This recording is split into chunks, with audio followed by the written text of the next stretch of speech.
So it's 2006. My friend Harold Ford calls me. He's running for US Senate in Tennessee. And he says, Mellody, I desperately need some national press. Do you have any ideas?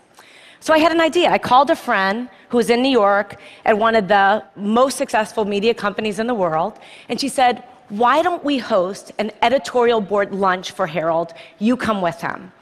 Harold and I arrive in New York. We are in our best suits. We look like shiny new pennies. And we get to the receptionist and we say, we're here for the lunch. She motions for us to follow her. We walk through a series of corridors, and all of a sudden we find ourselves in a stark room, at which point she looks at us and she says, where are your uniforms? Just as this happens, my friend rushes in. The blood drains from her face. There are literally no words, right? And I look at her and I say, now, don't you think we need more than one black person in the US Senate? Now, Harold and I, we still laugh about that story. And in many ways, the moment caught me off guard. But deep, deep down inside, I actually wasn't surprised. And I wasn't surprised because of something my mother taught me about 30 years before. You see, my mother was ruthlessly realistic. I remember one day coming home from a birthday party where I was the only black kid invited. And instead of asking me the normal motherly questions like, did you have fun or how was the cake? My mother looked at me and she said, how did they treat you? I was 7. I did not understand. I mean, why would anyone treat me differently? But she knew. And she looked me right in the eye and she said, they will not always treat you well. Now, race is one of those topics in America that makes people extraordinarily uncomfortable. You bring it up at a dinner party or in a workplace environment, it is literally the conversational equivalent of touching the third rail. There is shock, followed by a long silence. And even coming here today, I told some friends and colleagues that I plan to talk about race, and they warned me. They told me, don't do it. There'd be huge risks in me talking about this topic, that people might think I'm a militant black woman and I would ruin my career. And I have to tell you, I actually, for a moment, was a bit afraid. Then I realized the first step to solving any problem is to not hide from it. And the first step to any form of action is awareness. And so I decided to actually talk about race. And I decided that if I came here and shared with you some of my experiences, then maybe we could all be a little less anxious and a little more bold in our conversations about race. Now, I know there are people out there who will say that the election of Barack Obama meant that it was the end of racial discrimination for all eternity, right? But I work in the investment business, and we have a saying, the numbers do not lie. And here, there are significant, quantifiable racial disparities that cannot be ignored in household wealth, household income, job opportunities, healthcare. One example from corporate America. Even though white men make up just 30% of the US population, they hold 70% of all corporate board seats.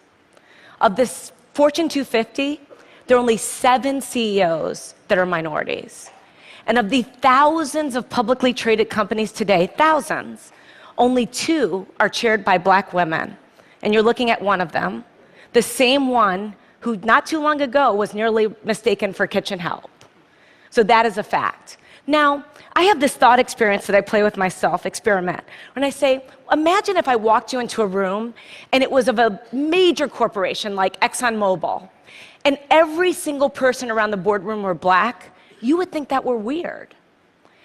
But if I walked you into a Fortune 500 company and every around the table is a white male, when will it be that we think that's weird too? And I know how we got here. I know how we got here. You know, there was institutionalized and one time legalized discrimination in our country. There's no question about it. But I still, as I sort of grapple with this issue, my mother's question hangs in the air for me. How did they treat you? No, I do not raise this issue to complain or in any way elicit any kind of sympathy, I have succeeded in my life beyond my wildest expectations. And I've been treated well by people of all races more often than I have not. I tell the uniform story because it happened. I cite those statistics around corporate board diversity because they are real. And I stand here today talking about this issue of racial discrimination because I believe it threatens to rob another generation of all the opportunities that all of us want for all of our children, no matter what their color or where they come from. And I think it also threatens to hold back businesses. You see, researchers have coined this term color blindness to describe a learned behavior where we pretend that we don't notice race. If you happen to be surrounded by a bunch of people who look like you, that's purely accidental. Now, color blindness, in my view, doesn't mean that there's no racial discrimination and there's fairness. It doesn't mean that at all. It doesn't ensure it. In my view, colorblindness is very dangerous because it means we're ignoring the problem. There was a corporate study that said that instead of avoiding race, the really smart corporations actually deal with it head on. They actually recognize that embracing diversity means recognizing all races, including the majority one. But I'll be the first one to tell you, this subject matter can be hard, awkward, uncomfortable, but that's kind of the point. In the spirit of debunking racial stereotypes, the one that black people don't like to swim, I'm going to tell you how much I love to swim. I love to swim so much that as an adult, I swim with a coach. And one day my coach had me do a drill where I had to swim to one end of a 25-meter pool without taking a breath. And every single time I failed, I had to start over. And I failed a lot. By the end, I got it, but I got out of the pool, I was exasperated and tired and annoyed. And I said, why are we doing breath-holding exercises? And my coach looked at me and he said, Mellody, that was not a breath-holding exercise. That drill was to make you comfortable being uncomfortable, because that's how most of us spend our days. If we can learn to deal with our discomfort and just relax into it, we'll have a better life. So I think it's time for us to be comfortable with the uncomfortable conversation about race. Black, white, Asian, Hispanic, male, female, all of us. If we truly believe in equal rights and equal opportunity in America, I think we have to have real conversations about this issue. We cannot afford to be colorblind. We have to be color brave. We have to be willing, as teachers and parents and entrepreneurs and scientists, we have to be willing to have proactive conversations about race with honesty and understanding and courage. Not because it's the right thing to do, but because it's the smart thing to do. Because our businesses and our products and our science, our research, all of that will be better with greater diversity. Now, my favorite example of color bravery is a guy named John Skipper. He runs ESPN. He's a North Carolina native, quintessential Southern gentleman, white. He joined ESPN, which already had a culture of inclusion and diversity, but he took it up a notch. He demanded that every open position have a diverse slate of candidates. Now, he says the senior people in the beginning bristled, and they would come to him and say, do you want me to hire the minority, or do you want me to hire the best person for the job? And Skipper says his answers were always the same: yes. And by saying yes to diversity, I honestly believe that ESPN is the most valuable cable franchise in the world. I think that's a part of the secret sauce. Now, I can tell you in my own industry, at Ariel Investments, we actually view our diversity as a competitive advantage. And that advantage can extend way beyond business. There's a guy named Scott Page at the University of Michigan. He's the first person to develop a mathematical calculation for diversity. He says if you're trying to solve a really hard problem, really hard, that you should have a diverse group of people, including those with diverse intellects. The example that he gives is the smallpox epidemic. When it was ravaging Europe, they brought together all these scientists and they were stumped. And the beginnings of the cure to the disease came from the most unlikely source, a dairy farmer. A dairy farmer who noticed that the milkmaids were not getting smallpox. And the smallpox vaccination is bovine-based because of that dairy farmer. Now, I'm sure you're sitting here and you're saying, I don't run a cable company. I don't run an investment firm. I am not a dairy farmer. What can I do? And I'm telling you, you can be color brave. If you're a part of a hiring process or an admissions process, you can be color brave. If you are trying to solve a really hard problem, you can speak up and be color brave. Now, I know people will say, but that doesn't add up to a lot. But I'm actually asking you to do something really simple. Observe your environment at work, at school, at home. I'm asking you to look at the people around you purposefully and intentionally.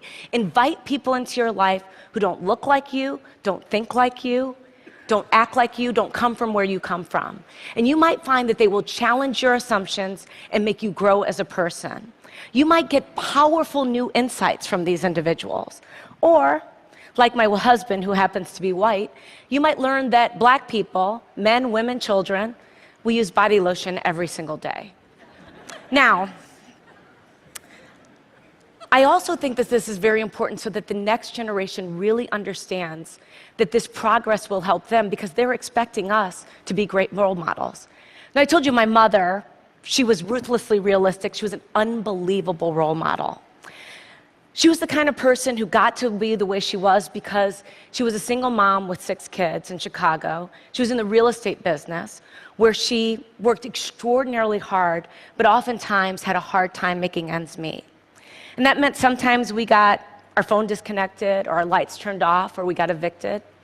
And when we got evicted, sometimes we lived in these small apartments that she owned, sometimes in only 1 or 2 rooms because they weren't completed.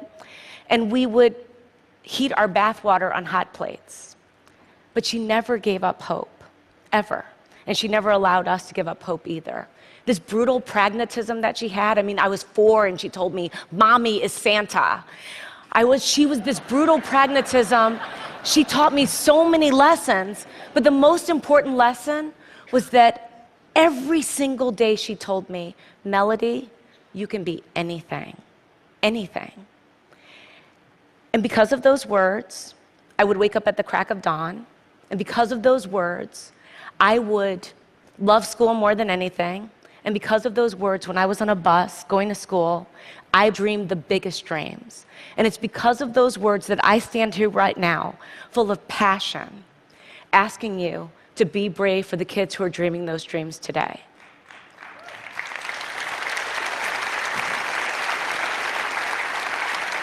You see, I want them to look at a CEO on television and say, "I can be like her," or "He looks like me." And I want them to know that anything is possible, that they can achieve the highest level that they ever imagined, that they will be welcome in any corporate boardroom, or they can lead any company.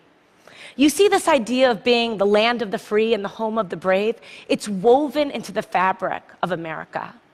America, when we have a challenge, we take it head on. We don't shrink away from it. We take a stand. We show courage. So right now, what I'm asking you to do, I'm asking you to show courage. I'm asking you to be bold.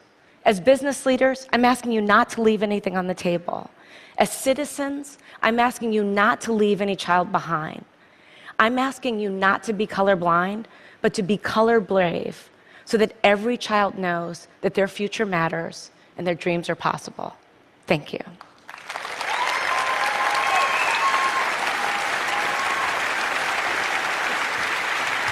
Thank you. Thanks.